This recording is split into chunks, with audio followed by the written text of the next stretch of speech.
Ce soir, j'ai décidé de vous parler de deux tendances, plus une.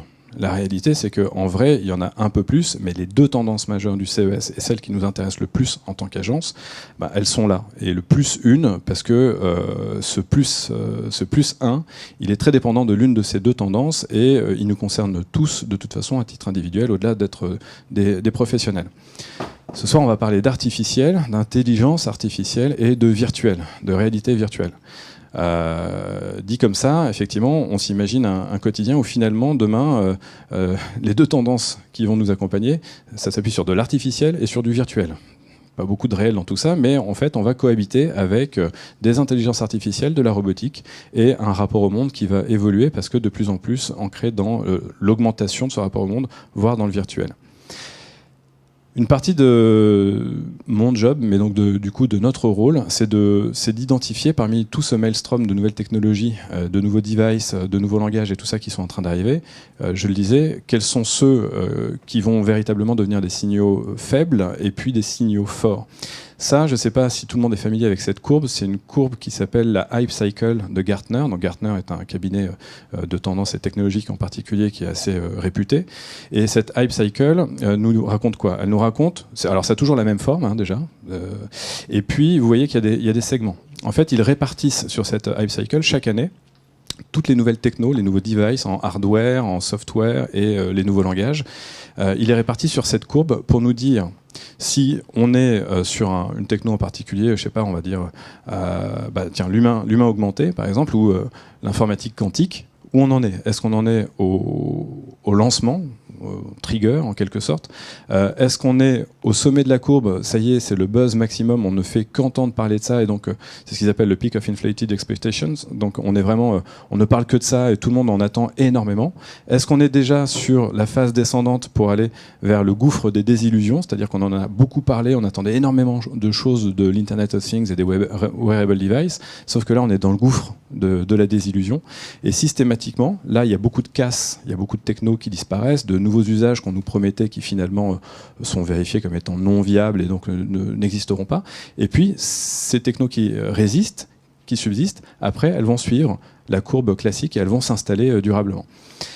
Pourquoi j'utilise cette courbe? Simplement parce qu'il faut faire le tri. Et vous voyez bien que c'est normal, là où on en a le plus, c'est ici. Parce qu'il y a ce foisonnement. On vient de parler de l'accélération technologique. Il y a un foisonnement de nouvelles technos qui arrivent régulièrement sur le marché. Tout à l'heure, je vais vous donner un chiffre qui donne le vertige du nombre de dépôts de brevets, ne serait-ce que d'IBM sur l'année 2016. Je ne sais pas si quelqu'un veut se lancer, mais à votre avis, combien IBM en 2016 a déposé de brevets par jour? Plus d'une vingtaine de brevets par jour dans le monde. Donc on a un afflux permanent de nouveaux langages, de nouvelles technos, et il faut faire le tri. Et là, cette courbe en 2016, voilà ce qu'elle nous raconte. Tout ce que vous voyez en orange, ça relève de l'intelligence artificielle. Ce que vous voyez en vert, ce que moi j'appelle les autres réalités, pour faire plus simple, réalité virtuelle, réalité augmentée, réalité mixte. Et puis, de façon transversale, on a les véhicules autonomes.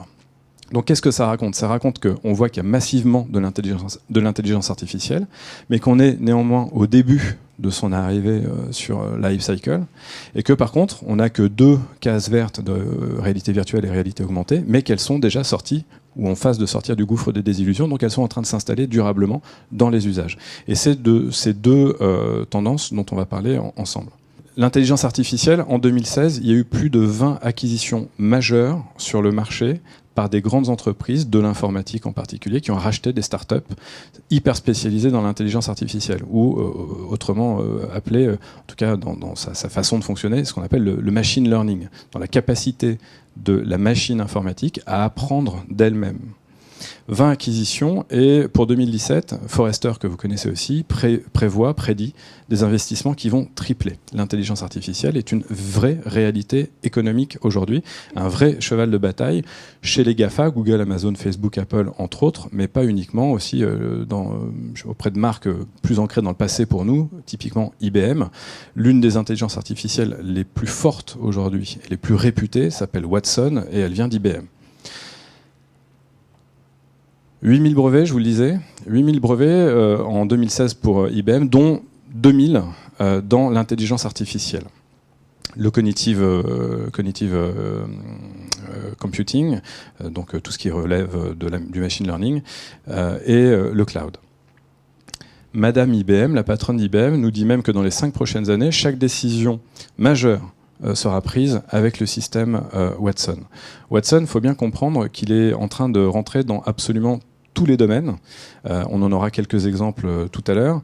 Watson, on le connaît bien parce que c'est le robot, l'intelligence artificielle qui a battu en 2011 un type à Jeopardy. C'est le descendant de Big Blue qui avait battu Kasparov aux échecs. Et puis Watson, c'est surtout aujourd'hui une intelligence artificielle qui crée des bandes annonces de films. C'est une intelligence artificielle qui crée des morceaux de musique, qui, à force d'apprendre tout seul, est en train de devenir aussi fort, entre guillemets, que l'homme, y compris créativement. Mais j'aurai l'occasion de revenir dessus tout à l'heure. Alors autant commencer par le sujet qui fâche tout le monde sur l'intelligence artificielle et la robotique. Est-ce que l'homme va être remplacé par la machine ? Alors, bien malin celui qui pourra le dire et sans soulever un débat qui dure plusieurs heures. Moi, je suis assez fan de ce genre de débat, donc me lancez pas. En revanche, ce qui est sûr, c'est que ça a déjà commencé. Je ne sais plus si j'ai mis le chiffre. Ouais, je crois que j'ai un exemple après. Ça a déjà commencé. Pourtant, si vous regardez un peu la presse, on a donc la commission de l'Organisation pour l'emploi française qui a sorti un rapport courant janvier qui nous dit on se calme.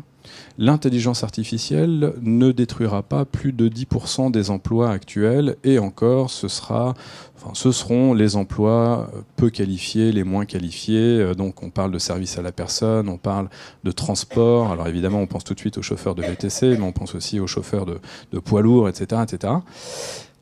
Étonnamment, il y a un rapport qui est sorti quelques mois avant des Nations Unies qui dit que 2/3 des emplois allaient être détruits dans les prochaines années, en tout cas remplacés, automatisés.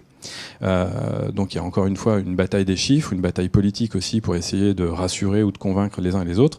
Moi, ma conviction personnelle, c'est que globalement, l'intelligence artificielle va être ce qu'a été la révolution industrielle au col bleu, sera la même chose pour les cols blancs, c'est-à-dire nous tous.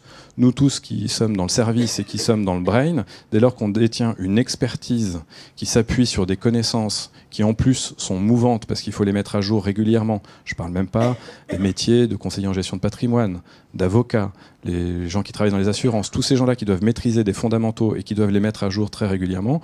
La machine est déjà en puissance de calcul plus puissante que nous et n'aura de cesse de le devenir.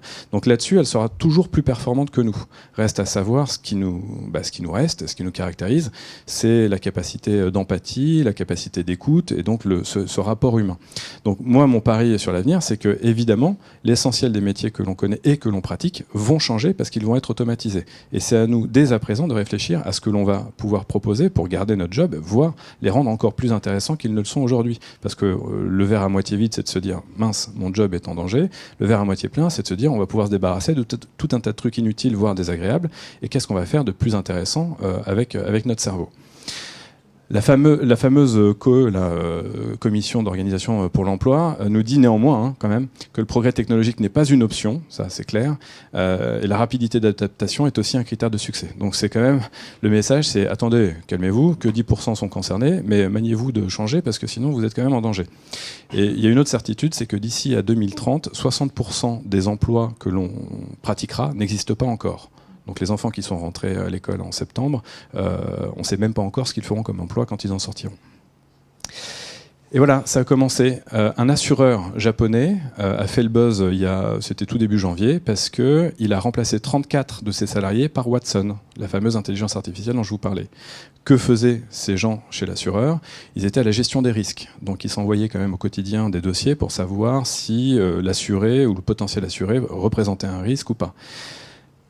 Ce sont des êtres humains faillibles, ils prennent des vacances, certaines ont même le mauvais goût de partir en congé mat. Bon bref, c'est compliqué. Là, une intelligence artificielle, eh bien, ça coûte cher au début. Watson, à l'achat, je ne sais plus quel est le prix exactement, mais je crois que c'est de l'ordre du $1 million. En revanche, en frais de maintenance, les autres années, c'est une centaine de milliers de dollars. Donc ça va assez vite d'imaginer le retour sur investissement et surtout l'infaillibilité de la machine.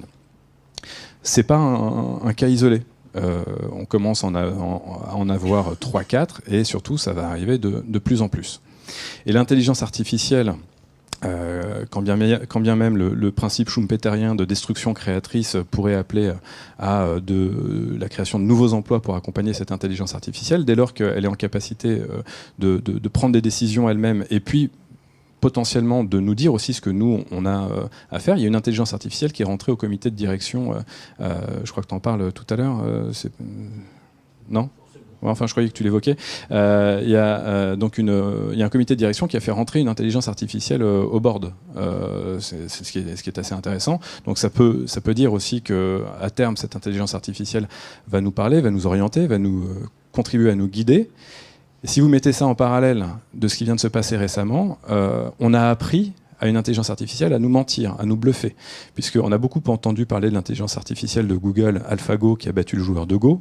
Mais là, ces 20 dernières journées, il y a une intelligence artificielle qui a joué au poker contre 4 très grands joueurs de poker dans le monde.